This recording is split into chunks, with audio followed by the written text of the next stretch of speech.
आपका बच्चा भी कॉन्वेंट स्कूल में पढ़ता है और आपको इस पर फख्र है तो ये वीडियो आपको जरूर देखना चाहिए। आजकल भारत में कॉन्वेंट स्कूल स्टेटस सिंबल बन चुके हैं, परंतु इन कॉन्वेंट स्कूल्स का जन्म किन बातों से हुआ था ये वजह काफी हैरान कर देने वाली है। इंग्लैंड में पहला कॉन्वेंट स्कूल सन 1609 ईस्वी के आसपास एक चर्च में खोला गया था, जिसके ऐतिहासिक तथ्य भी मौजूद हैं।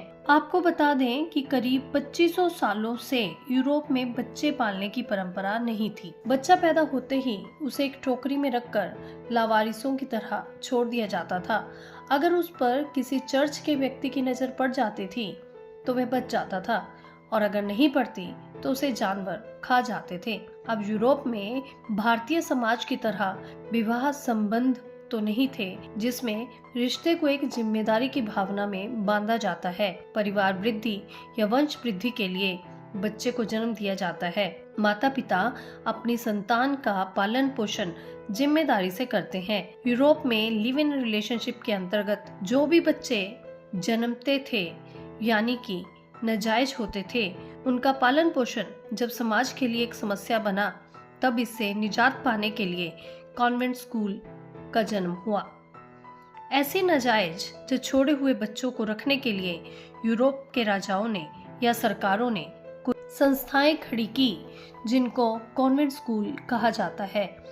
कॉन्वेंट का वास्तविक अर्थ है लावारिस बच्चों का स्कूल।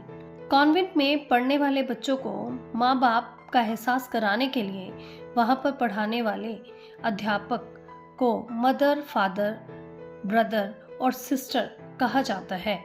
भारत में पहला कॉन्वेंट स्कूल कलकत्ता में सन 1842 में खोला गया था, परंतु उस समय हम गुलाम थे।